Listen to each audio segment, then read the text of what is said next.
and pledge of allegiance. Our Father, who art in heaven, hallowed be thy name. Thy kingdom come, thy will be done, on earth as it is in heaven.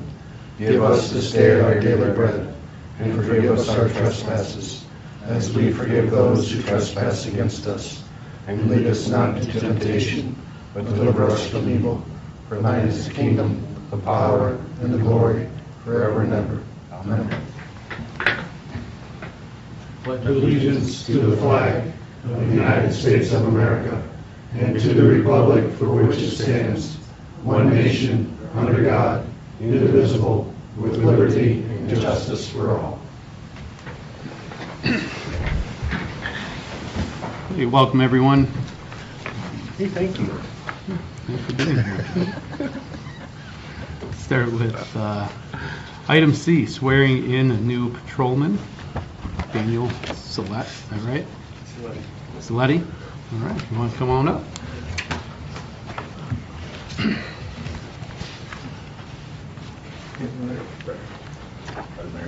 How are you, Chief? Good, sir. How are you?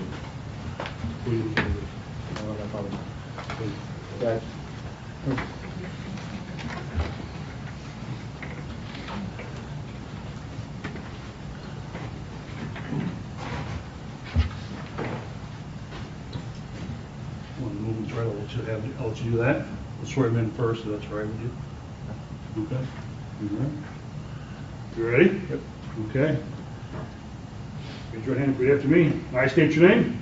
Dan Saletti, Do solemnly swear do solemnly swear that I will support the Constitution that I will support the Constitution and the laws and the laws of the United States of America, of the United States of America, the Constitution and laws the Constitution and laws of the State of Ohio, of the State of Ohio, and the Charter, ordinances, and resolutions and the Charter, ordinances, and resolutions of the City of Napoleon, Ohio, of the City of Napoleon, Ohio, and faithfully discharge and perform and faithfully discharge and perform all duties all duties incumbent upon me incumbent upon me as patrolman, as a patrolman, which have been appointed to which I've been appointed according to the best of my ability and understanding. according to the best of my ability and understanding. Thank you. Dad, do the honors there.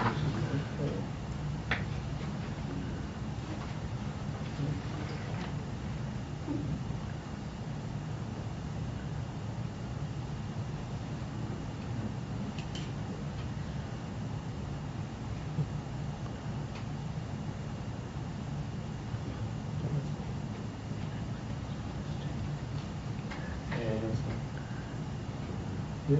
All right. Thanks. Wait, no, you know. No. Who else is here with you? My mother, Okay. Cindy Saletti, Okay. and my girlfriend, Kelsey. Does mom or girlfriend want a better picture than way back there? You guys want to come up in here and get a better picture? A better picture? Yeah. You can stand right in here if you want to. And we'll pose it for you. How about that? All right?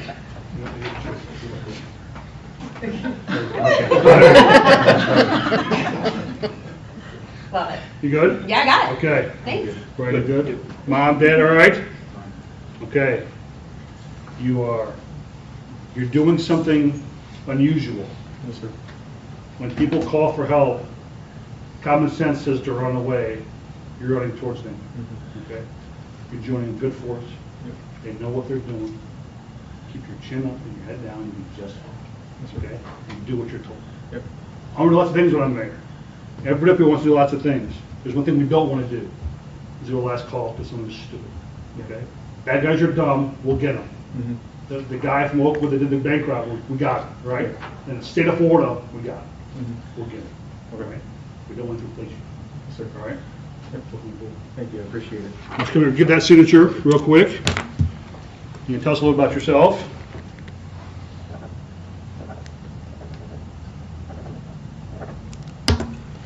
I'm 24. I'm originally from Van Wert, Ohio, born and raised. Dan.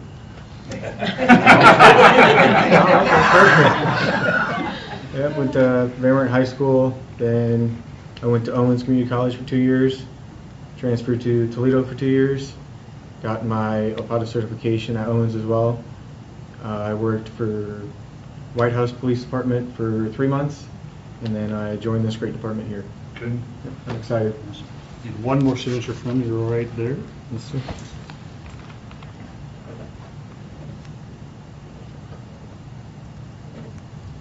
Nobody wants to shake your hand, they welcome you. Congratulations. Welcome. Thank you. Thank you.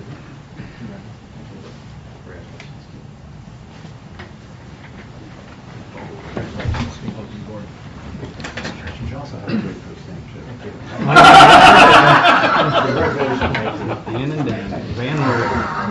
All good? Did everybody's name? Everybody named Dan and Van Wert? Chief, you keep doing a good job of training these young people up for us. Yes, sir.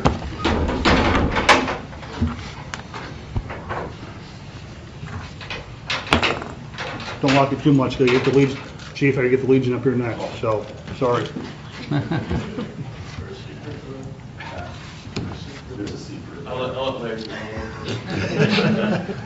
Okay, moving on to item D, presentation of proclamation of 100th anniversary of the American Legion. So if those two gentlemen want to come up.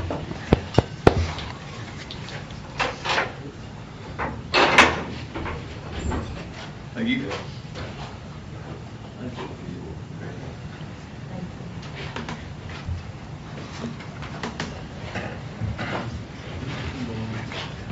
So at the end of the Great War, as it was known then, some veterans got together and said, let's do something for ourselves, and the Great American Legion was born.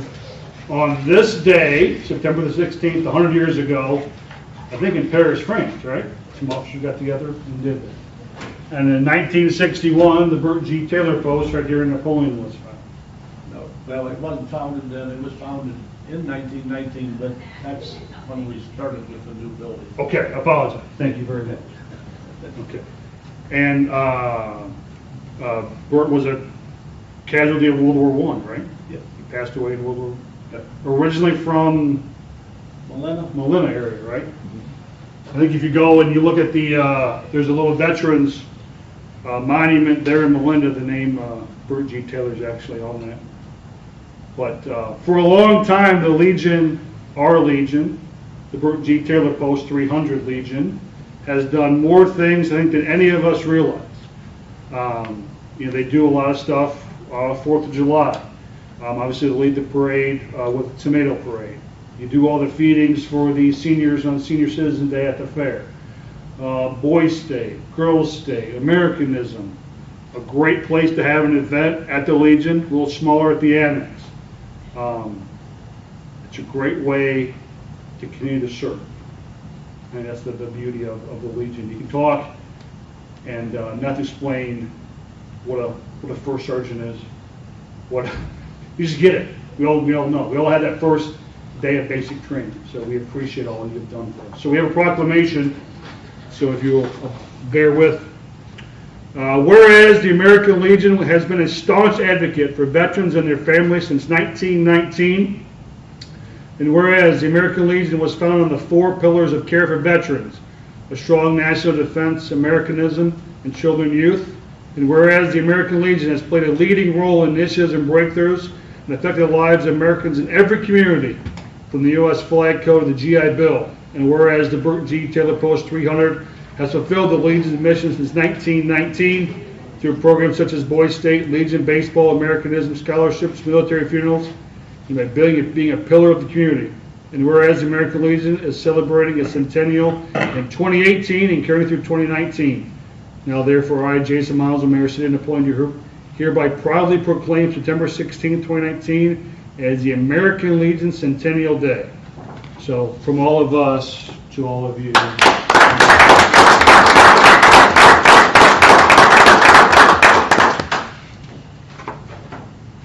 I'm going to go through that grip and grin thing. So. Nope. All right. All right. Thank you so much. Thank you. Thank you. Thank you so much for that. Thank you very much. Thank you. Yep, Mary. Yep. Andrew. Thank you. I want to again.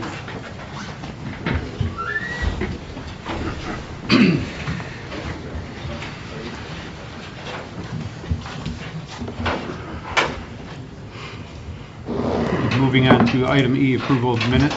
In the absence of any objections or corrections, the minutes shall stand approved from September 3rd, 2019 regular council meeting.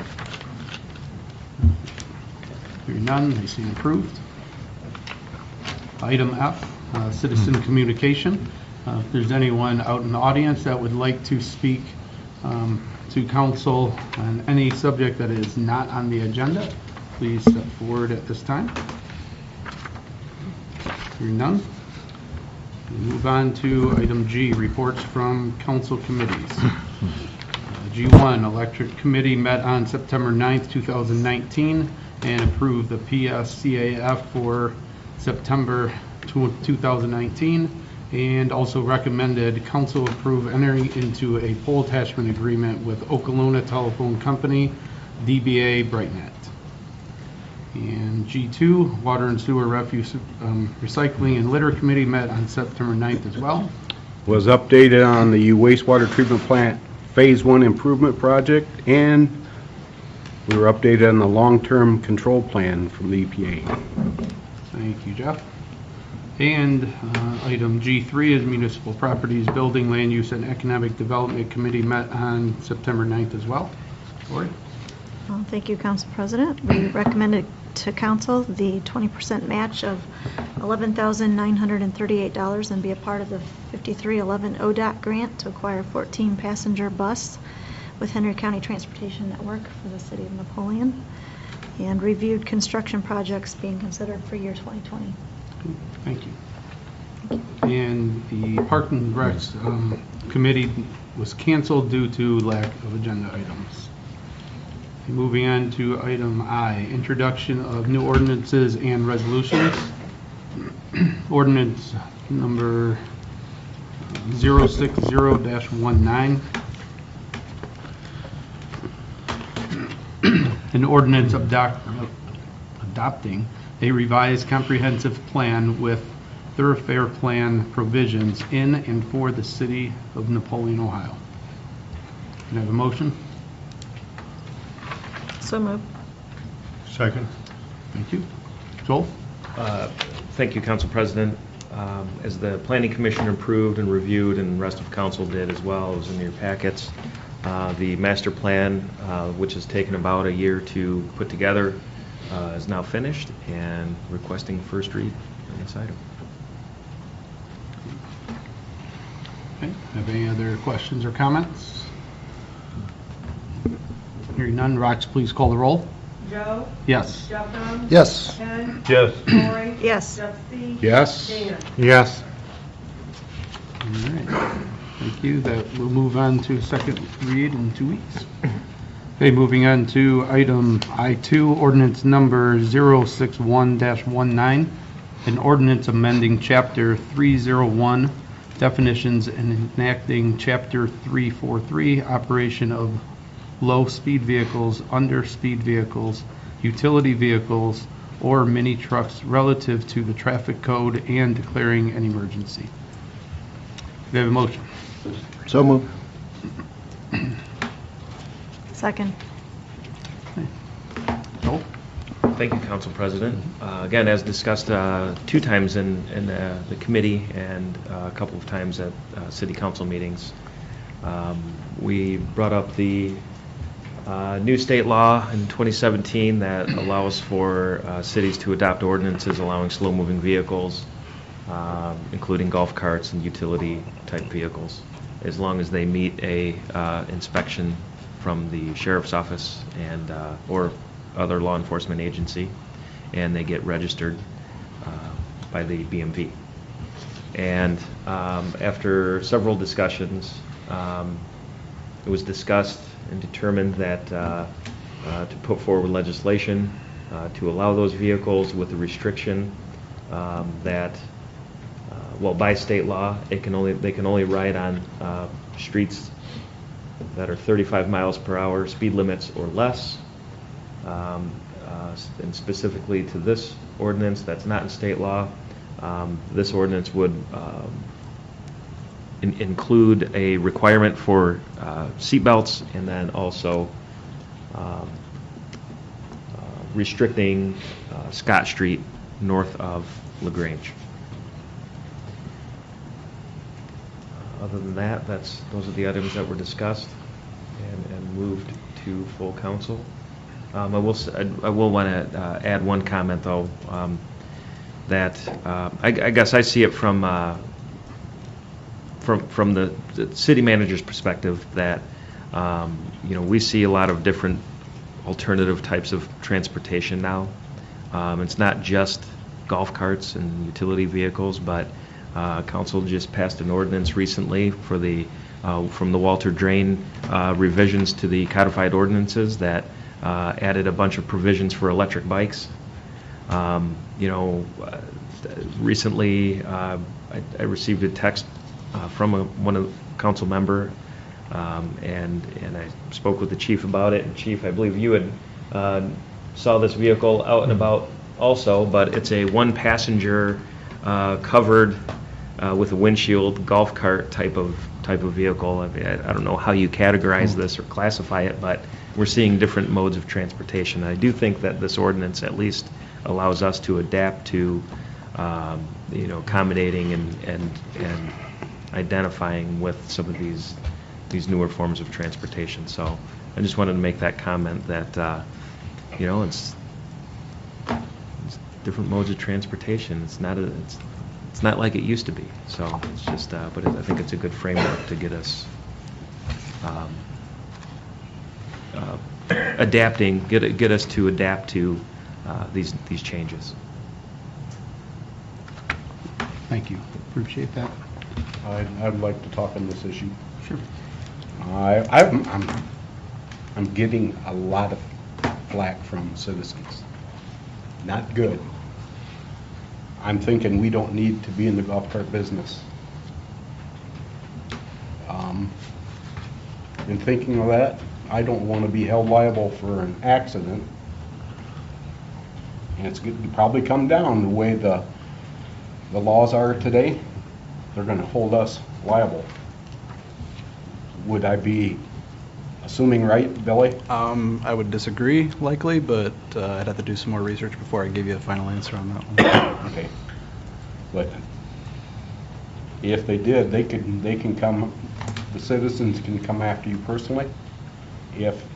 I mean, there's the potential to be added to nearly any lawsuit. Okay. The success on a suit against the city for adopting state code is likely small, Yeah. in my opinion. But I think I would like to make a motion that we throw this policy out.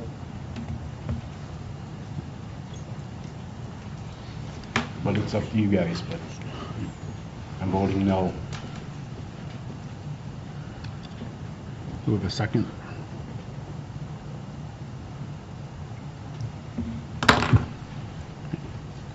Okay, hearing none. Are there any other comments, questions at this time?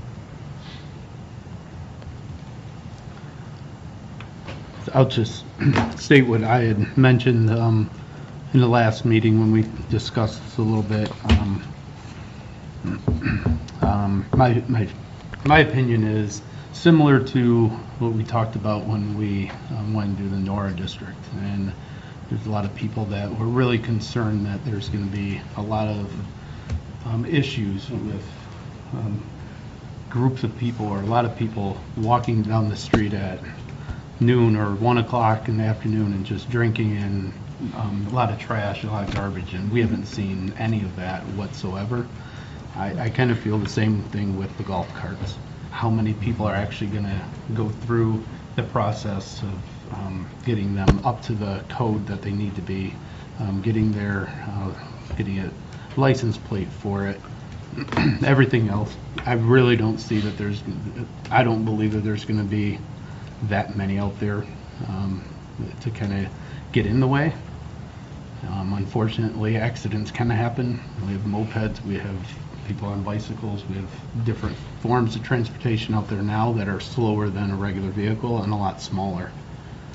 I don't see why it would prevent them to go on a street that they can go to grocery stores or to a drugstore and get their medicine and things like that, but they can go other places just because that road is more congested than others. So that's my opinion. I would like to have seen it exactly the way it was with the state, but just saying my opinion on it. Not a voting member, obviously, here. I think it has to do with the congestion potentially, and also the difficult traffic pattern that would concern me north of LaGrange there. When you start to get toward 24 and around all of those various ins and outs for the businesses and the lights and just the traffic, all that together, it seems like it might be, at least as a start, a good idea to keep the golf carts and some of these other vehicles off of that section of road. Are we preventing some huge disaster? Not likely, but just because of the complex traffic pattern there and the amount of traffic that's there, I think I understand the concern anyway. Thank you. Any other comments or questions? I agree with Billy. I'm a little bit concerned even just about the 35 mile an hour. I understand that simplifies it a lot, but I think there would be quite a gap in the speed of the golf cart or other vehicle and cars. And if you're talking even Woodlawn or across the bridge with Campbell's traffic, it could just be a real pain to a lot of people if they're behind a vehicle going 10 miles an hour. Yeah. I don't know. The nice part about mopeds is they can get over. You know what I mean? You're not as wide as you are with a side-by-side vehicle, and they can kind of get over. They're easier to maneuver around versus some of the underpowered, low-powered side-by-side vehicles.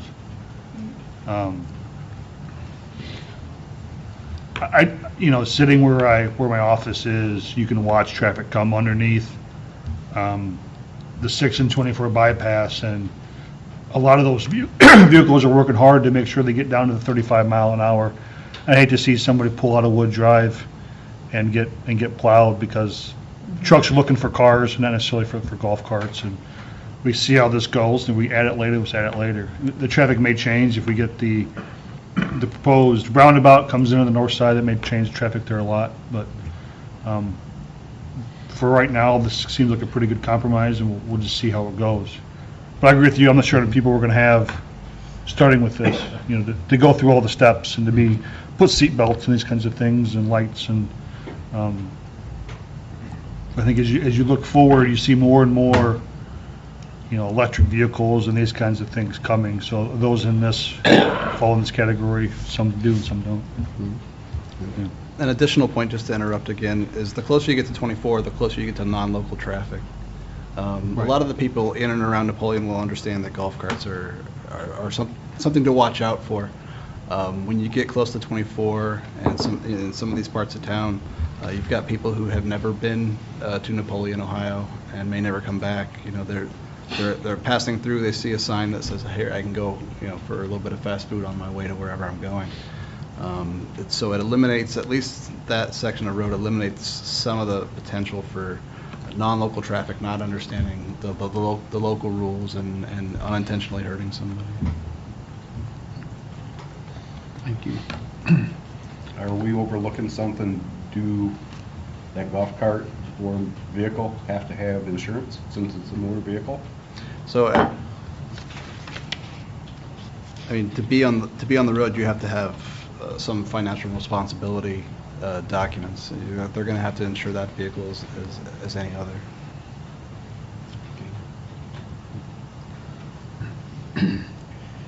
Any other questions or comments?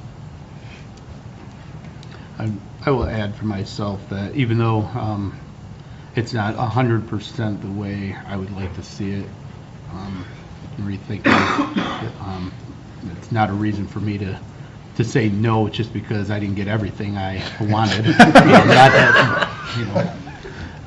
So with that said, I am going to vote yes because I think it's good for a lot of people. I think the people that will use it, I'm hoping they'll use it in a smart way and a safe way.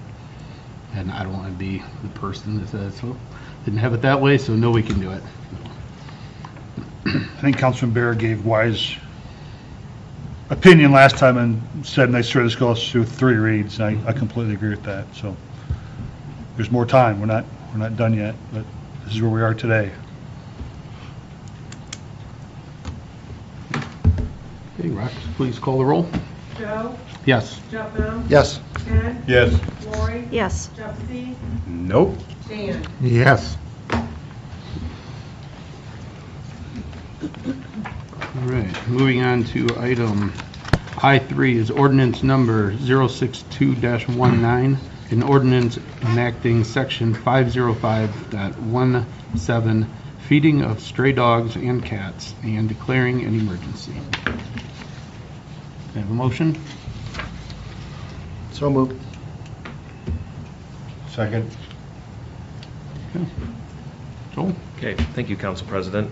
Again, we discussed this in 2 different council committee meetings and twice in city council meetings. This has to do with the issue of, I guess if you call it the issue that we're getting a lot of complaints about cats from various neighborhoods and people feeding cats.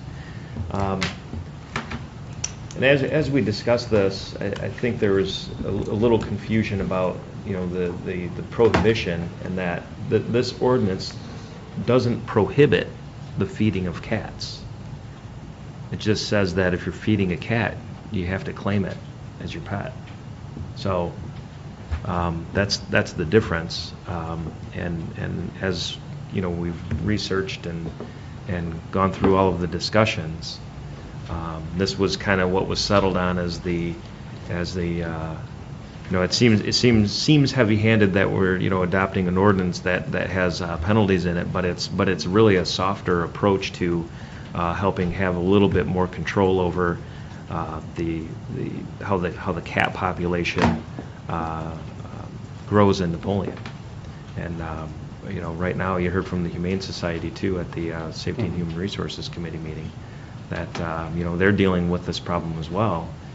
They're getting cats dropped off. They don't take cats in, but they'll get cats dropped off and they have to do something with them, and they're usually full in their kennels. And I've walked through, and the Humane Society here locally is full, and it's pretty consistent. So they're constantly taking cats in to get spayed and neutered, and hopes that somebody adopts them later down the road. But they have a difficult task ahead of them too. So.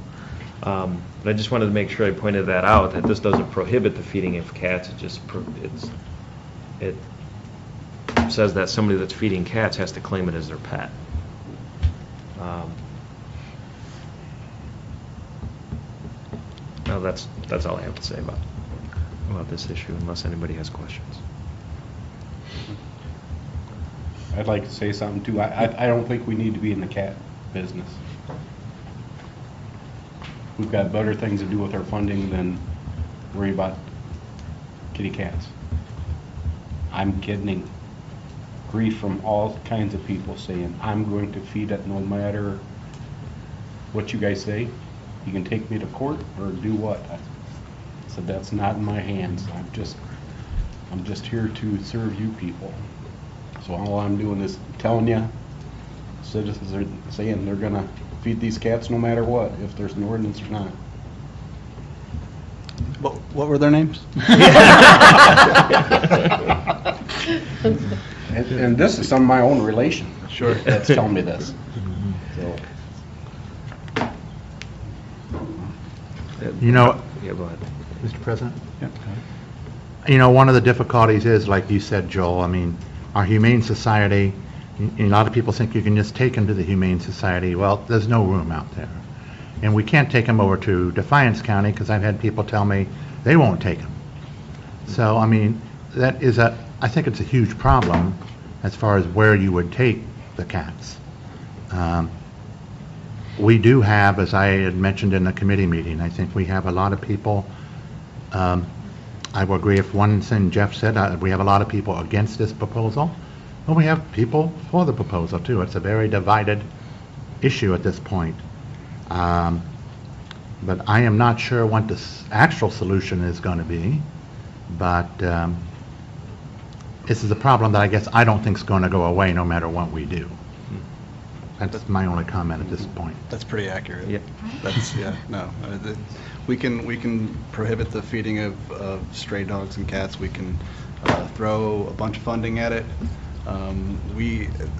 Municipalities all over the state are attempting to do something about this problem and trying various ways, and every single year everybody basically states we've not solved this problem. It's not something that's going to be solved likely, in my opinion. So, but this is an attempt.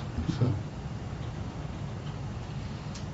I appreciate the work done on it too, because it takes research, something that none of us really knew about at the beginning of this, but I have to agree with Jeff too. I don't think this is going to accomplish what we're trying to accomplish with it, and maybe it's a piece of it, but it's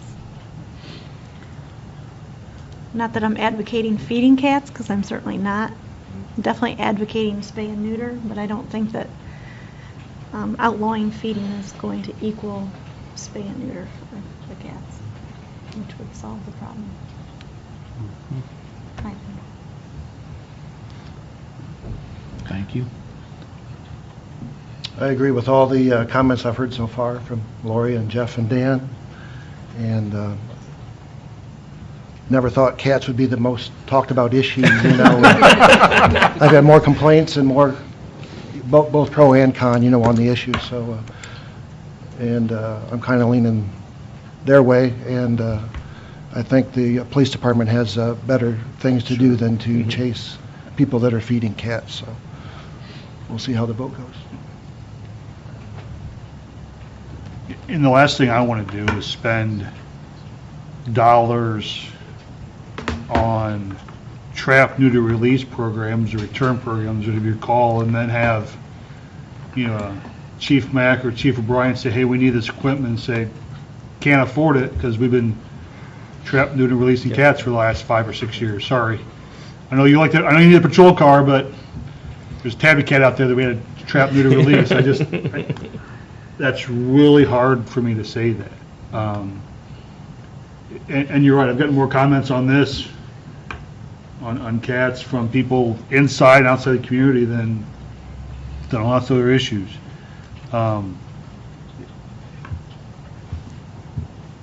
Do we need some kind of tool though, when it's, you know, way over the line of what reasonable people would have to have a tool? I don't know. I'm not sure this is that tool. I'm just saying if there's somebody that has, you know, they're constantly putting bags and bags and bags of meow mix out behind their house and they're feeding cats and raccoons and possums and oh my, you know, so and doesn't, again, I like Laura said, appreciate all the work that everybody's put into this. We know this is not let's do this. It's probably not. No, we know that there's a lot of work, and like you said, Billy, lots of communities are facing this. And Joel, you've taken this to conferences and asked other city managers and other people, and they all do the same thing. Don't know, not doing it. Yep. Change the subject. Most of them don't do anything. Right. They pass it off. I don't think it'll hurt our feelings either way. Yeah. You decide to go with this one. Yeah. So. We're not offended. So.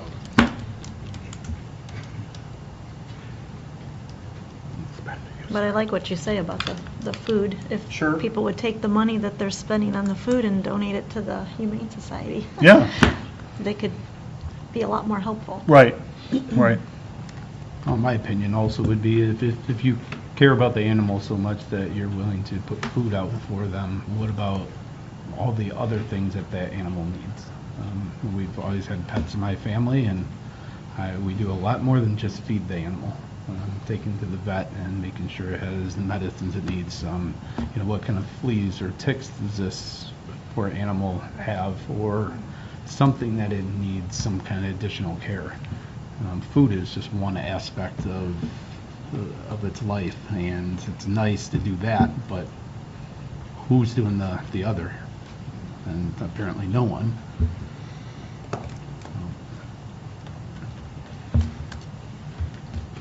Any other questions or comments? Okay, Rox, please call the roll. Joe? Yes. Jeff M? No. Ken? Yes. Lori? No. Jeff C? Nope. Dan? No. Okay. All that work. Sorry, Billy. Just a lot less headache for you to do. It's, Hey, it makes our job easier. Sure. it's, You know, it's, the education is, we don't have an ordinance that addresses it. And I think the message is that keep pushing spay and neuter and work with the Humane Society and Humane Ohio. So it's, so in other words, sorry, Billy, you're welcome, Chief Mack. It shows up on my desk eventually. You're right. Okay. Moving on to item I-4, resolution number 063-19, a resolution authorizing the expenditure of funds over $25,000 for the purpose of purchasing a 2019 Terex vehicle for the City of Napoleon Electric Department and to sole source said purchase to Terex Utilities Incorporated and declaring an emergency. I'll make the motion. 1 second. Call Denny or Joel? well, I'll leave it off and then you chime in when Then, you need to. then Denny, can you come up to the podium when you do? Thank you. But basically, we have to replace a line truck. We're within our budget, budgeted amount. I'm trying to flip through Denny here.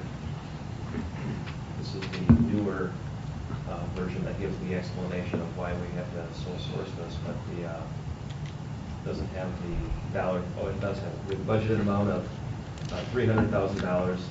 The quoted amount is $260,000. That includes a $21,000 trade. When we traded in, and that's a key piece of it too, when we traded in, or we didn't trade it, we tried to sell on Gov Deals one of our other line trucks. It's about the same age. We got about a third of what we were expecting. About a third of what we're expecting, so this trade-in value is actually a good price for a 15-year truck. The other thing is we're opting to go through Sourcewell, which is a formerly NJPA, which is the National Joint Purchasing Association. Correct. And what it is, it's an association that uses does competitive bidding for different types of equipment like this, specialty type of equipment that meets the competitive bidding requirements. And is there anything else you want to say about we're in the municipal section, which gives us a lot better pricing on the vehicle. I would say we're probably saving about $15,000 compared to buying it off the market. So as a municipal, we do get a lot better rates through Sourcewell. I actually called Sourcewell and talked to them and found out what they did, why they did it, and they were incorporated in by the laws of the state of, I'm going to say Wisconsin, but it's one of the states up there in the middle northern part of the United States. And they did it solely to get better pricing for governmental agencies. And they not only get a better price, they analyze all the safety devices and make sure that anything that's sold to us has been gone over with a fine-tooth comb so that we don't get stuck with a lemon. And the reason we're going with Terex is one of our guys saw one working when he was doing mutual aid, and he was so impressed with the way it operated, he asked him if he could jump up and try it. And he tried it, and they looked over the boom, and it was built heavier, and it picks up a lot more than the Alltech units that we've been purchasing, and we've had a lot of problems with the Alltech units being electronically controlled instead of controlled by hydraulics. So we opted to price a Terex out as opposed to an Alltech. We did price an Alltech out too. It was within a few $1,000s, but they would not give us any trade-in value. So we feel that this is the best buy for the city. It should last a long time the way it's built, and it should be able to lift what we need to lift with new businesses coming in and big transformers possibly. Big. We have some out there, and if we have to change them in the middle of the night, we don't have time to call for a crane. We got to pick it up now and get it put back so that they can start production again. There's a lot of pressure on us to move fast, and we don't have access to a crane in the middle of the night or on a holiday weekend. So we would prefer to buy this for our guys to be able to do their job well.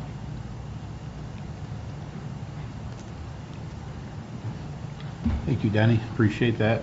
And then the cost includes transportation of the vehicle It'll be- from where, and then take removal of the old one too? Yeah, they'll come take the old one and they will deliver the new one here, and one of the things they have to do by law is to have someone demonstrate it and have everybody that's going to use it present so that they can train them on how to use it properly and all the features so that somebody doesn't get hurt right off the bat. Sounds good. Denny, service, where's service department gonna be come out of? If something, Well, it's a Freightliner chassis. Okay. So we have other Freightliners, so Sure. that's covered. As far as the other parts and stuff like that, I'm not sure how close the nearest one is, but they will send someone here to fix it. good enough.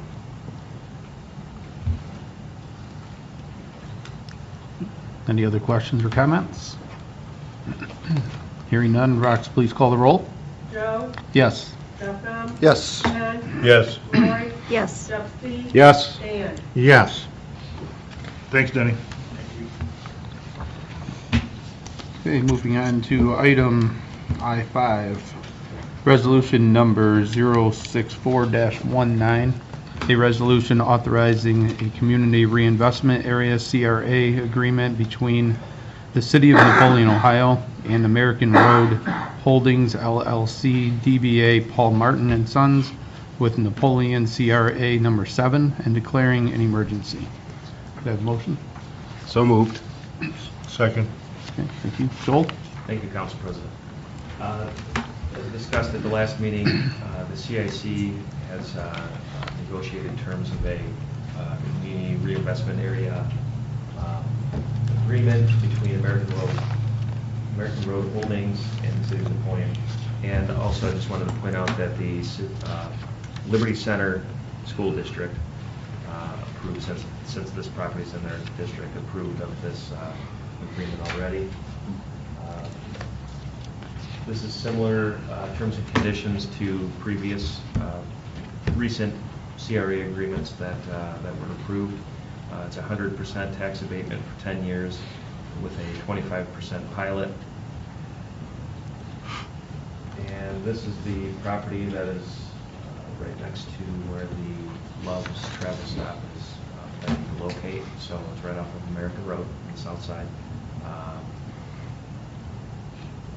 Almost directly across from Harley. And other than that, Mr. Doug Martin is here. Doug, did you want to come up to the podium and say anything about the agreement or about your development? Yeah, sure.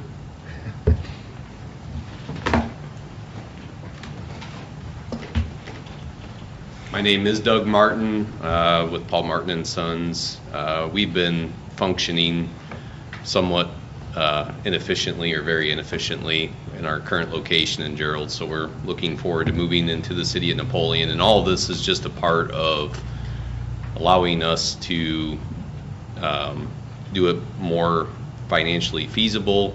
Not that we need the help necessarily for all of this, but it does allow us opportunity to reinvest the money that we're saving in something like this back into the community, or whether it's jobs or improvements on the site or whatever. So I guess that's what we're looking for here. How much bigger is this site than your current site, Doug? Right now we operate on just about 2 acres, and it's chopped up between 3 lots. The original business is on about an acre or so, And then we have a half acre or so on another lot, down the road a quarter of a mile, and then down the road another quarter of a mile, there's approximately another half acre, so. And this lot we're looking at now is a little over 11 acres, so huge difference. So it's 9 full-time jobs, 3 part-time jobs, $1.1 million investment, 1,120 square foot building. We don't have the type of business that is going to create a ton of new jobs initially. But, you know, we're a good solid business. We've been around for a long time. And those jobs that we do create, they will stay here. I apologize for not knowing what your business is. Can you tell us a little bit about it? It's a farm machinery dealership. Okay. So Dad started the business 30 years ago as that. Just doing things on his own. We've grown now. Currently we have 7 full-time employees, 2 part-times. We've kind of expanded into some other things besides farm equipment. We sell a line of trailers that are pretty well known and popular. That's been going pretty well, and we've actually gotten into some manufacturing too. So we're a niche company. Short line equipment is what it's called. Probably better word would be value added. It's items that are very specific to the manufacturer in a certain area. So it's not the John Deere, Case IH companies. They're smaller companies making products for very specific things, and we've got good companies that we represent. Is most of your business sales and service, or is it the rental of equipment? Most of it's sales as a percentage, and then we actually do a fair amount of equipment rental. That's a pretty big part of our business. Service, yeah. We get into the new facility, I believe that some of those areas will expand other than sales. How far do you reach out, like customers right now? We've sold equipment all over the country. I've actually sold equipment to Russia, is the farthest I've gone with stuff. But great. It's amazing how small the world has become with the internet, where you can sell things to. Best of luck. Okay, thank you. I've got one item, stay here, Mr. Martin. I believe there's a request that for suspension of the rules because you needed this approved sooner so that you could start quicker. The thing with CRA agreements, commercial and industrial CRA agreements, is that they're not allowed to start the work prior to the passage of this and the approval of this. So that's my understanding, yes. And when I talked with April about this with the CIC, they requested that I bring that up, and they'd like to ask for consideration for suspension of the rules to allow him to get started on your construction. How soon would you start construction? The building itself has been ordered, but they're talking like a 12 to 14 week delivery period for that. I think site work can pretty much begin about any time, but this has to come first. We can't make improvements on the site until this is passed.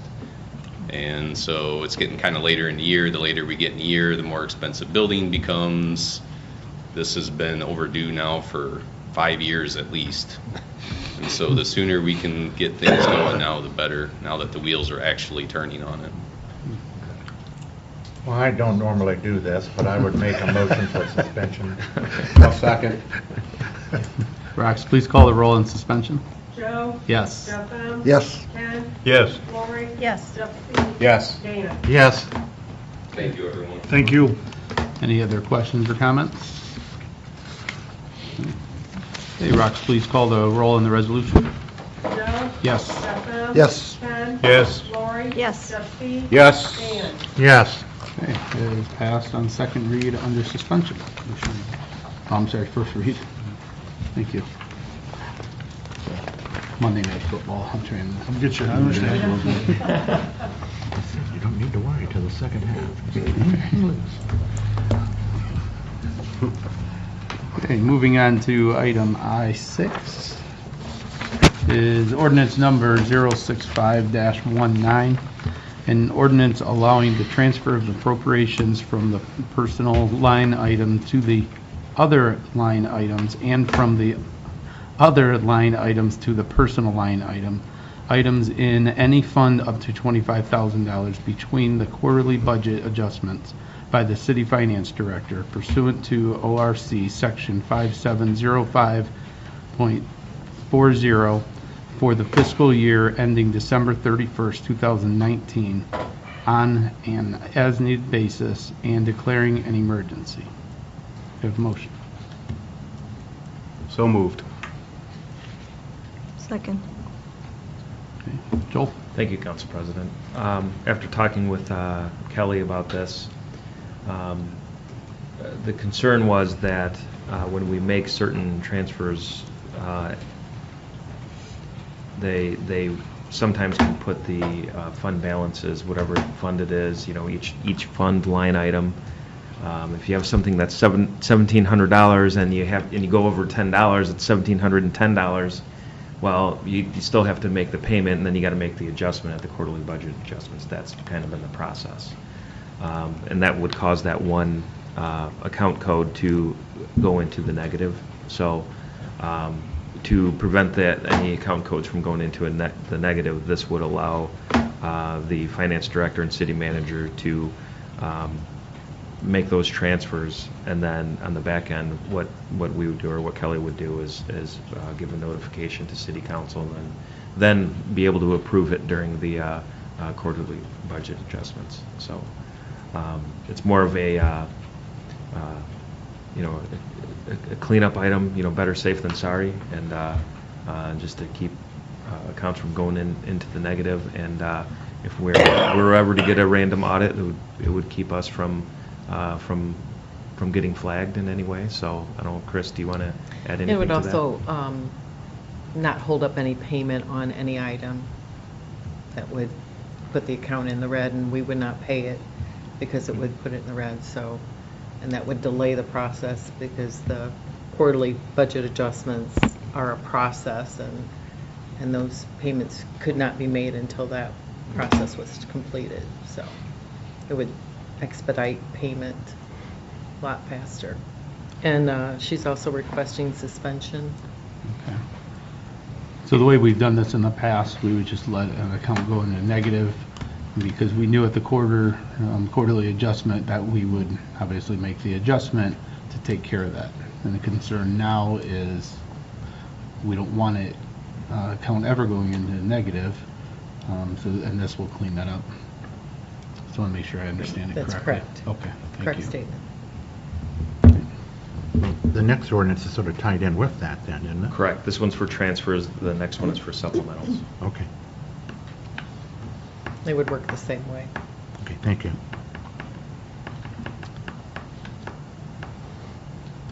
I'll entertain a motion for suspension. So moved. Second. Okay. Rox, please call the roll on suspension. Joe? Yes. Stefan? Yes. Ken? Yes. Lori? Yes. Trustee? Yes. Dan? Yes. Any other questions or comments? Okay, Rox, please call the roll on the ordinance. Joe? Yes. Stefan? Yes. Ken? Yes. Lori? Yes. Trustee? Yes. Dan? Yes. Okay, and that has passed under suspension and first read. Okay, moving on to item I-7, ordinance number 066-19, an ordinance allowing supplementals to the annual appropriation measure up to $25,000 between the quarterly budget adjustment by the city finance director pursuant to ORC section 5705.40 for the fiscal year ending December 31st, 2019 on an as-needed basis and declaring an emergency. The motion? So moved. Second. Okay. Joel? As discussed with the previous legislation, this is the same thing, covers only supplementals. There is one request, though, that this ordinance that was just passed has this section 3 in it. A request that council approve the Somebody move to amend. Make a motion to amend ordinance 066-19 to include this new section 3. Well, it would require signature by both the city manager. The previous 65 does require signature by both the city finance director and the city manager prior to any change. We would simply request a move to amend so that 66 includes the same language, so that it's explicit in there that both the city manager and the finance director have to sign off. So that'll be 3 motions, I think, total. Gotcha. So, Right. yeah. Okay, could I have a motion to make the amendment? So moved. Second. Okay, Rox, please call the roll. Joe? Yes. Jeff Bem? Yes. Ken? Yes. Lori? Yes. Jeff C? Yes. Dan? Yes. Okay, and could I have a motion for suspension? So moved. Second? Okay, Rox, please call the roll on suspension. Joe? Yes. Jeff Bem? Yes. Ken? Yes. Lori? Yes. Jeff C? Yes. Dan? Yes. Okay, any other questions or comments for this ordinance? Hearing none, Rox, please call the roll on the ordinance. Joe? Yes. Jeff Bem? Yes. Ken? Yes. Lori? Yes. Jeff C? Yes. Dan? Yes. Okay, that is passed on first read under suspension with an amendment.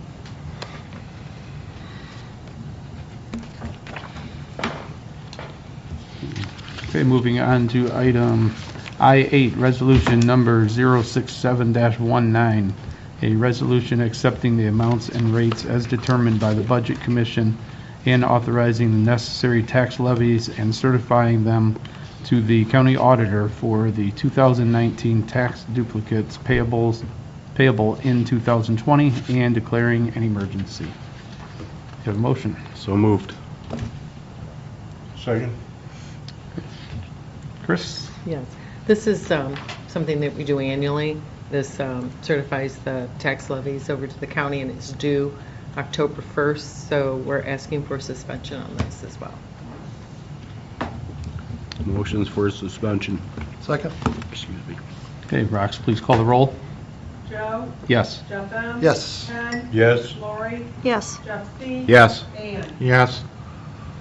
Okay, any questions or comments regarding this? Okay, hearing none, Rox, please call the roll. Joe? Yes. Jeff Bem? Yes. Ken? Yes. Lori? Yes. Jeff C? Yes. Dan? Yes. Okay, that is passed on first read under suspension as well. Okay, moving on to item I-9, resolution number 068-19, a resolution authorizing and directing the finance director of the city of Napoleon to certify and file annual special assessments of the city of Napoleon, Ohio, with the county auditor of Henry County for placement and collection on the 2019 tax duplicates payable in the year 2020 and declaring an emergency. Do a motion? So moved. Second? Chrissy? Yes, this is also done annually, and this is the special assessment portion that is filed and needs to be filed by October 1st, so we're asking for suspension on this as well. Thank you. Motion for suspension. Second? Okay, Rox, please call the roll on suspension. Joe? Yes. Jeff Bem? Yes. Ken? Yes. Lori? Yes. Jeff C? Yes. Dan? Yes. Any other questions or comments? Hearing none, Rox, please call the roll on the resolution. Joe? Yes. Jeff Bem? Yes. Ken? Yes. Lori? Yes. Jeff C? Yes. Dan? Yes. Okay, that is passed on first read under suspension.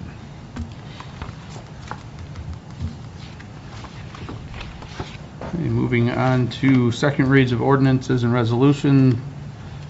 Item J1 is resolution number 056-19, a resolution amending certain city finance department ordinances as they pertain to financial transaction language and declaring an emergency.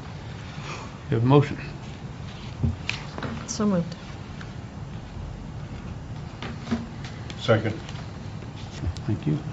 Joel? Thank you, Council President. As discussed in previous council meetings, this is the ordinance that makes a few corrections to previous ordinances and requesting second read. Any questions or comments? Okay, Rox, please call the roll. Joe? Yes. Jeff M? Yes. Ken? Yes. Lori? Yes. Jeffy? Yes. Dan? Yes. We will see that again on third read. Moving on to third reads, item K1, ordinance number 052-19.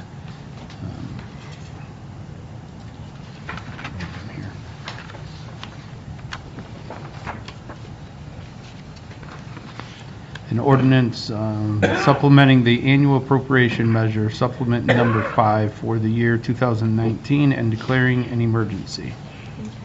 Wrong one. K1 is Bridge. 052 for the ODOT bridge inspections. It's in a different format. Who changes this time? Nope. Shoot up there. Yeah, I can. It's right here. Okay. This ordinance number 052-19. Ordinance approving the ODOT Bridge Inspection Program renewal and declaring an emergency. Can I have a motion? So moved. Second? Okay, Joel? Thank you, Council President. Nothing new to report. This allows ODOT to do bridge inspections in the city of Napoleon for us. Thank you. Apologize for the funky layout on this one. It's state required, so. So it's Pat's fault. Yep. Sounds good to me. Mhm. All right. Any other questions or comments? Rox, please call the roll. Joe? Yes. Jeff M? Yes. Ken? Yes. Lori? Yes. Jeffy? Yes. Dan? Yes. Okay, that is passed on third read. And now moving on to K2, ordinance number 055-19, an ordinance supplementing the annual appropriation measure, supplement number 5 for the year 2019 and declaring an emergency. Motion. Second. Okay, Joel? Thank you, Council President. The third read on this item is for us to pay back the Ohio Rotary Commission for land that was sold. They had assessments on it. Any questions or comments? Hey, Rox, please call the roll. Joe? Yes. Jeff M? Yes. Ken? Yes. Lori? Yes. Jeffy? Yes. Dan? Yes. Okay, that has passed on third read. Okay, moving on to item L, the good of the city. L1, discussion and action, approval of power supply cost adjustment factor for September 2019, PSCA 3-month average factor 0.01255 and JV2 0.023321. Could I have a motion? Sorry, I don't need We that. don't need a motion. The only comment I have is that if you know that there's a correlation between the usage, and this is for the July month, the usage and usage was up, our costs were down, so the power cost adjustment factor is down. Citizens are going to be happy then? Yeah, they should, happier than last month. Good. Good. Okay. Have a motion to accept. So moved. Second. Hey, Rox, please call the roll. Joe? Yes. Jeff M? Yes. Ken? Yes. Lori? Yes. Jeffy? Yes. Dan? Yes. Okay, that's been approved. And item L2 is discussion or action, changing city bills for customers that pay the Henry County Water Sewer District assessment to reflect the amount of assessment that is paid. Thank you, Council President. Trying to rotate this. This view. Zoom in a little bit. This was brought up in previous meetings. The Henry County Water and Sewer District, there are only 5, and I think what the question was, can we show the debt that's on the Henry County Water and Sewer District bills when we do the billings? Because it wasn't being separated out. So the debt for those bills, there are only 5 different customers. One of them is the filling home, and 4 of them are for residents. Their debt is $90 per month, and the filling homes is higher than that. So we're seeking a motion to proceed with separating out the debt from the actual water bills on these customers' bills. I'll make that motion. Is that what you Second. want? Is that what you want, Jason? Second. Yeah. Anybody else have any questions or comments regarding this? Hearing none. Rox, please call the roll. Joe? Yes. Jeff M? Yes. Ken? Yes. Lori? Yes. Jeff C? Yes. Dan? Yes. Okay. Thank you to whoever got that accomplished for us. That's Lori. nice. Yeah, that's great. Okay, Lori moving Roush. on to item. Good job, Lori. Item L3, discussion or action, pole attachment agreement with the Oklahoma Telephone Company, DBA BrightNet. Thank you, Council President. We're seeking council to direct law director to draft legislation. Do we need legislation? Motions. Just seeking a motion then to enter into this agreement with Oklahoma Telephone, and this is similar and well, the same as the pole attachment agreement with Ridgeville Telephone. We do charge them annually per attachment to our poles. So I believe it's $9 and I have it here, $9.64 as opposed to the 15 that's on yep. the one I have here. And that's consistent with rates in other utilities and with the rates that we charge for pole attachments. It also has, for any work that we have to do, it has a time and materials rate. So we charge them for. It covers all the bases if we need to do anything for them, or if they do something to us, they have to pay for it. Are you sure we don't need any legislation? Because we haven't directed Billy to have to do any of that. And we I usually have tried. 6 by now. As much fun as that is, it's not necessary here. So BrightNet puts something on our pole falls down. We put the pole back up, does BrightNet come back out and put their stuff back on, or is it us putting their stuff It will be their on? responsibility to put it back on.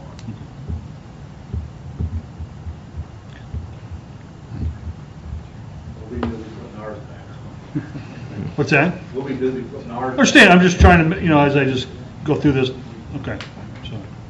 I will say with the telephone company, we have a hard time getting them to come and do anything. They just don't have the personnel. I don't like leaving poles that we've put a new one right next to it. Right. There's still a phone line on this whole cut-off pole for 3 years. So we just move it over and take the pole off and make it look good for our citizens. You get a lot of calls annually, Denny, about this pole is broken, it's not us, it's a telephone pole, not an We electric had pole. 108, and we probably got 10 calls on over a period of 6 months to a year. Right. Before they fixed it. But our big thing is the trees. They'll say, you got, limbs on your wire, you gotta come fix it. So Right. we never go out with a truck, we go out with a pickup truck, check it out first, because a lot of times it's not us. Okay. But it can cause problems if it's pushing down on the wires enough that's pulling our poles together, then we have to take care of it, because we know we'll never get them to do it for us without legal action. Okay. Thank you. Is that something we can add into these type of contracts, that if they don't do it within a certain amount of time and we take care of it, that we can bill them then? Yeah, there's a lot of provisions in there, but how far do you want to go, with our law department and tying up doing things like that? It's almost easier for us to just take care of the problem. Billy doesn't have to worry about cats anymore. So. Yeah.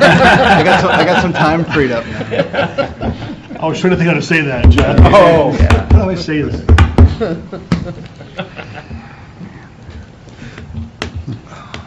All right. I make the motion, we accept the agreement.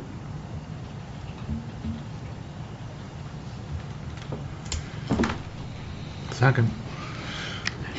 Okay, Rex, please call the roll.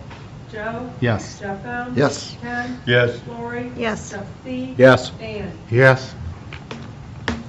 Okay, that's been approved. Moving on to item L4 is discussion of action. Henry County Transportation Network 14 passenger bus 20% grant match. Hey, Joel. Thank you. We had a good presentation from Mike Sainholtz with the Henry County Transportation Network last week. And he had a proposal to purchase through a grant, purchase a bus. It'd be a 12-2, what they call a 12-2, 12 passenger with 2 other additional seats for ADA accessibility. The match to the grant is almost $12,000, and his request was that that the city put in that match amount because this bus would be exclusive to the city of Napoleon and provide transportation to any resident that needs it. I believe he referred to the route as a modified route or a modified deviated route. So I mean, they would still have to call and schedule in a lot of times, but there would be regular. There would be some regular stops. More than likely. To employers especially, I think. To employers, yeah. Right. Yeah. It's a way of helping people that have to walk to work, get to work. It's $2 away. $2 basically from anywhere in the city to anywhere in the city. And if it's $2 to help somebody get off of 108 in the middle of January in the snow at night, I'm all for it. You're helping employers, you're helping employees, it's safer. It's a 12-passenger bus exclusive for the city of Napoleon for $12,000. It's an easy decision.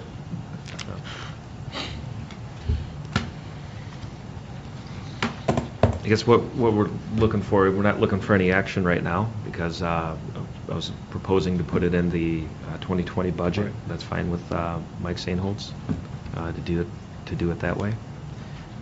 The timing of it, I don't recall when his grant timing is, but he said if it's passed in the budget for next year, then that'll be enough time for him and that they can still move forward. So I would propose that I'll put it in the budget and we can discuss it further then. Sounds good. Do we want to approve it tonight, that we approve that it goes in the budget, just in case he needs something before budget time, that we have something in our minutes that says, yes, we approve it to be in the minutes? Just to kind of cover our bases. It wouldn't hurt. Wouldn't hurt. Excuse me. It's fine. Prove it by a simple motion. I mean, that's all that was required. Right, anyway, yeah. so,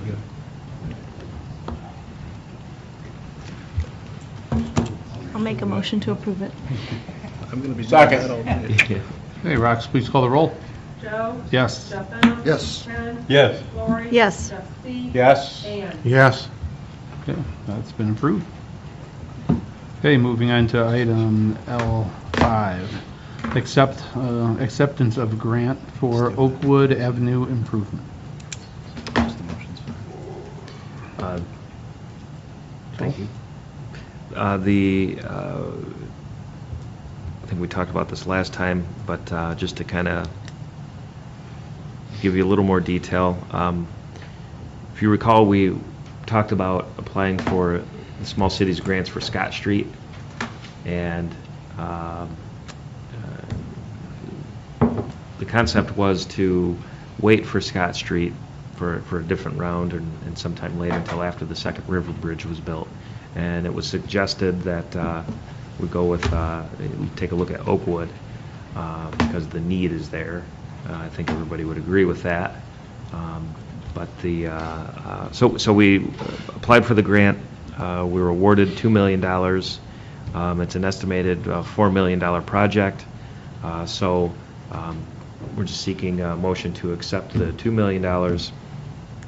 And I do think, though, that we'll need to discuss further, maybe in the Municipal Properties Committee meeting about, how we can, finance the rest and get some other ideas and, what can be done. When we get a grant to do road work, especially on a main thoroughfare like this, there's also opportunities, so I think it would be worthwhile to go over, how to finance the remainder of the project, talk about schedule, and see if there are any other opportunities. So seeking a motion to at least accept the grant. They do need an answer back on the acceptance of the grant, but just looking for a motion right now. I'm assuming this is a 2020 project? No.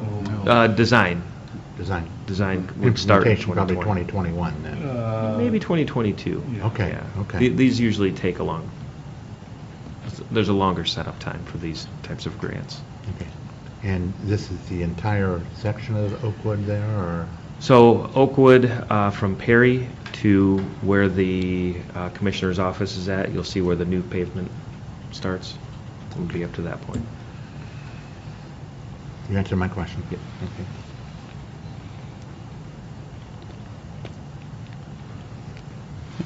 Can I have a motion?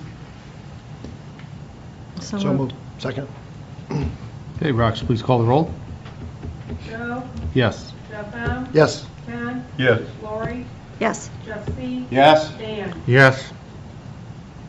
Okay, that's been approved. Moving on to item L6, discussion or action, approval of plans and specifications for the City of Napoleon Park Street improvements, Phase 3, LTCP, project number 17C, partial.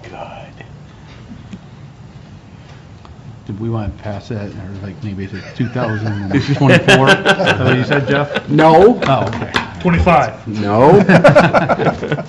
Okay, Joel? No, I don't think there's anything else to discuss. It's the plans are prepared, ready to go out to bid. It's a great time of year to go out to bid for these projects, so we're hopeful. All right. So would you like to, I'll make that motion. Are you sure? Oh, yes. I'll second. hey, Rox, please call the roll? Joe? Yes. Jeff M? Yes. Ken? Yes. Lori? Yes. Jeffy? Yes. Dan? Yes. Okay, that's been approved. And moving on to item L7, discussion or action, approval of plans and specifications for the wastewater treatment plant WWTP Phase 1 digester covers and sludge removal improvements project. Joel. Thank you, Council President. And also, as we discussed in the committee meeting, Water and Sewer Committee meeting, we talked about the improvements needed at the wastewater treatment plant. We have plans and specifications prepared for the digester cleaning, which is a long overdue project for the plant, and seeking a motion to put this item out to bid. I'll make a motion. Second. Okay, Rox, please call the roll. Joe? Yes. Jeff M? Yes. Ken? Yes. Lori? Yes. Jeffy? Yes. Dan? Yes. Okay, that's been approved. Moving on to item L8, discussion or action to set trick or treat night. Okay. Joel. Thank you, Council President. Just for note, typically setting trick or treat night goes to the Parks and Rec Board, and that's usually in the last meeting of September, but there are a lot of people that plan for the parade and other events, so after talking with Tony, in the future, what we'll plan to do is put it on the agenda for the August meeting. That way it can get set a little quicker, and then people can prepare and plan a little easier. Right now, October 31st is on a Thursday. The recommendation is going to be that we set trick or treat night for October 31st. It makes sense, because I think I saw at Walmart some Halloween decorations in August, so we might as well do that too. Right. Back to school goes out, Halloween comes in. Right in, Yep. yeah. Halloween goes out, Christmas comes in. Christmas is already here. I don't know if that one did. So do we have a recommendation on the date? I guess, I don't know if you want to make the recommendation tonight or not, or if you want to wait for the Parks and Rec Board meeting. I think we're gonna wait for the Parks and Rec. I think the idea that's probably gonna be 95% chance it's gonna be on October 31st, Yeah. but Just it seems like that's everyone- their jobs or taskings, and Yeah. it gives us easy enough to plan around, I would think. You know, and reading through, like, even in the charter, I didn't see anything that says that the Parks and Rec Board has to review trick or treat night. It's really It's not. right in there. Is it? In the charter. It's in, I think it's one of the traditional things they always do. It's just it's something that was always done that way, and it just, you know, but in the spirit of traditions. Yeah, this actually came up because the band was wanting to know from the Lions Club when this is, because I believe, now, you may know more than I do, but I believe they've taken that Halloween parade out to the track area. Well, that track area is in use a lot in October, and they wanted to have this like the Monday before trick or treat, probably Monday or Tuesday before trick or treat, to do that little parade. And the band was trying to see if they actually would have access to the field at that time. So that was the reason it came up. And the history is typically, so in the future, you know, that it's typically not set on if Halloween falls on a Wednesday, they usually don't have it on Wednesday because of church night, or Sunday. But they will on Saturdays, so that's just for future reference, if anybody's trying to plan. The Lions Club's trying to plan something. It's just a little nod to old-time traditions, which I represent. Which part? Traditions. Old.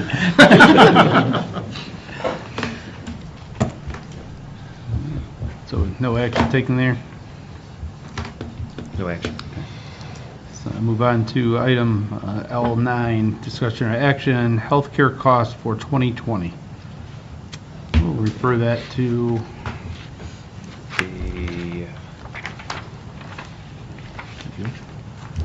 So I didn't have that on my agenda, healthcare costs report. Okay, yeah, referred to, that usually goes to Safety and Human Resources. We've done it before. And Finance. Yep. Okay. Can you do that, Rox, please? Thank you. Okay.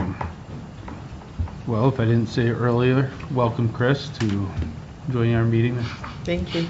And I'll let you go first with around the table. I have nothing tonight. Okay. Yeah, thank you. Lori? Nothing for me. Nothing. Dan? I don't think so. Just two quick things. Does Finance have a meeting next Thursday night? Yes. Not Thursday. Monday. Or next Monday, excuse me? Yeah. Now I'm thinking trick or treat, sorry. But you do have a meeting next week. Yes. So we'll keep Safety and Human Resources at 7:30. And it is my understanding that Renewed Minds is having a luncheon and a ribbon cutting at 12:30 a week from today out at their extra location out at the old Crisis Caroline facility. Right. And I can adjust my schedule on Monday to go out there. So just for your information, I will Next Monday. go out there so there's somebody out there. That's right. I'll be out there too. Yeah, well, Okay. that's good, too. That's all. Thank you. Words, I don't know. Mr. Mayor? The, tomorrow begins the Daughters of the American Revolution Constitution Week, so if you have a U.S. Constitution at home, it's a good week to review that historic document. Chiefs, good luck tomorrow with the drill. The chaos that will ensue from the drill. May we never have to do that in real life. And I do have a question about it, but I'll ask you after the meeting. That's all I have. Thank you very much. Thank you. Jeff? Nothing, sir. Okay. Ken? I have nothing. Okay. Billy? Nothing. Joel? I will be absent at the committee meetings next week because I'll be at the AMP annual conference. You like to do that. I can call in though, and, from the hotel room, but just wanted to make sure that you were both aware of that. As long as you get the material to us, we'll be fine. Yep. And I did want to point out one item on the fence. The plan originally was the fence out in front of the building here. The plan originally was that we were going to stain it, and that's what Jeff Rathke had planned to do. So that's why we didn't have that committee meeting. Just wanted to make sure that everybody knew what was going on with it. So, but somebody mentioned hanging baskets on it too. So that's a good idea. We'll take a look at that. That's a great idea. That's a great idea. Just another object for a snowplow to knock off. That's all I have. Kevin Mulligan, I'm sorry. Sure. They probably were fixed, but there was a sign on Parish Street, the road sign was knocked off in front of Remax Realty this morning. There's a 108 this second one? way sign, and it was flat on the ground this morning. How much damage you have in your car? It was already down by the time I walked past for my Monday morning with the mayor, sorry.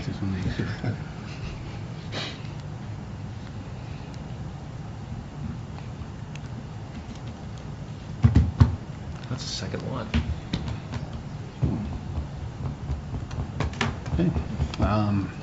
Can I have a mulligan too? Sure. Sorry, just because I've had this conversation, I think some other people around here have had the conversation too with business owners in Eddie J's vicinity. And this morning, on my way to work, I was in that parking lot back there, and there is a lot of garbage. Yes. Just sitting in the parking lot, and I don't Really? know. Yeah, just cans, cups, bowls, like somebody just sat and had a big picnic and got up and walked away. Wow. I don't know if there's any type of, do we have any kind of surveillance or anything back there that we can? There's no. Yeah, go ahead. Yep. Yeah, there's no real camera system anywhere in that area. So other than getting in the area personally. Mm-hmm. Right. Was after that weekend, I think.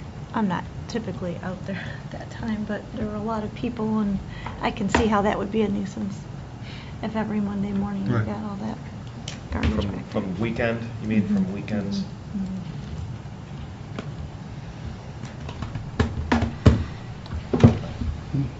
I mean, we patrol it pretty regularly, is that? Especially on weekends. Yeah. But litter and those things, it's pretty much gonna see it happen. I'm sending an email now, so we can emphasize it. Thank you. I have one thing. I wanted to read the letter that we received from Councilman Schaefer today. As I was pulling up on my phone, I did happen to see that the Browns are up 3-0, if anybody cares. Just let you know. I wasn't looking for that, but it just came up. So the letter addressed to the city of Napoleon regarding resignation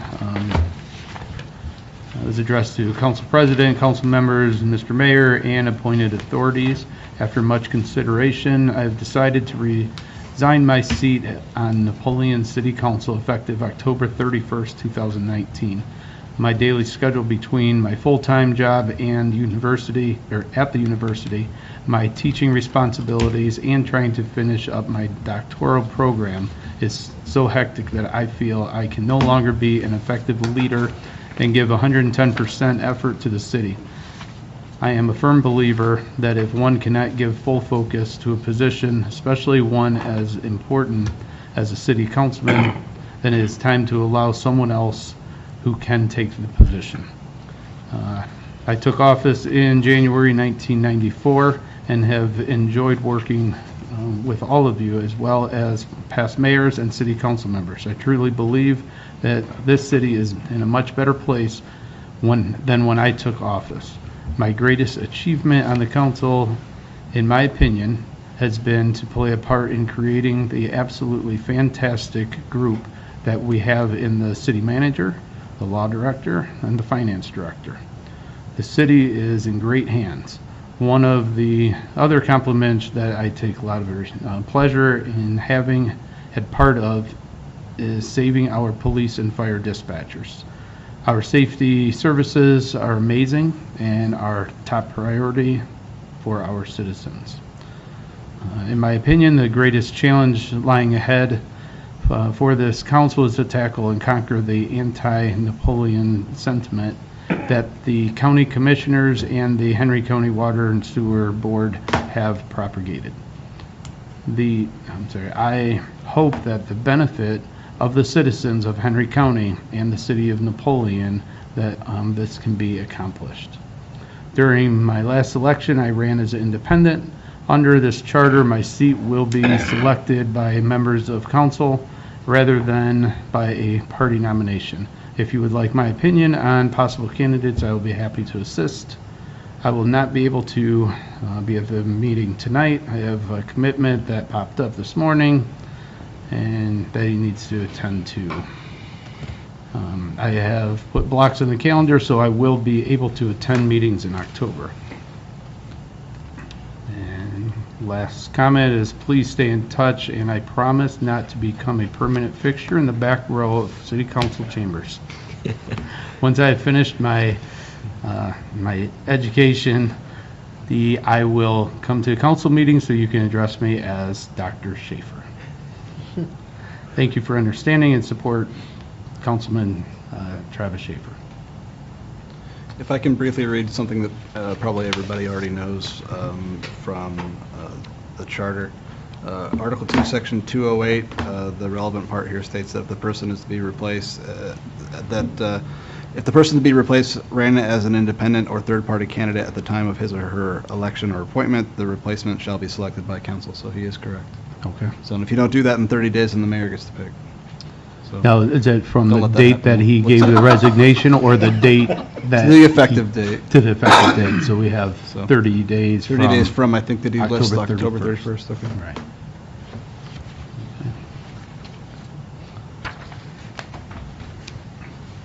Does that make it November 30th or December 1st? Don't let it go that far. And since no one else had an executive session, I would like to call an executive session regarding personnel. Okay. Could I have a motion? So moved. Oh, Second? Hey, Rox, please call the roll. Joe? Yes. Stefan? Yes. Ken? Yes. Lori? Yes. Jeffy? Yes. Dan? Yes. Thank you. I have a motion to come out of, so we have to wait for him now, right now. right? No, this is for us to sign. I have a motion to come out of the executive session for personnel. So moved. Second. Hey, Rox, please call the roll. Joe? Yes. Stefan? Yes. Ken? Yes. Lori? Yes. Jeffy? Yes. Dan? Yes. No action taken. And let's see, item N, approve payment of bills and approve financial reports. I like the new system. Did you guys go over your bills? Yes, I saw it. Yes, it's, A little easier. yes, It is easier. so, good job on that. I agree. Okay, with absence of any objections or corrections, those stand approved. I have a motion for adjournment. So moved. So moved. Rox, please call the roll. Joe? Yes. Stefan? Yes. Ken? Yes. Lori? Yes. Jeffy? Yes. Dan? Yes.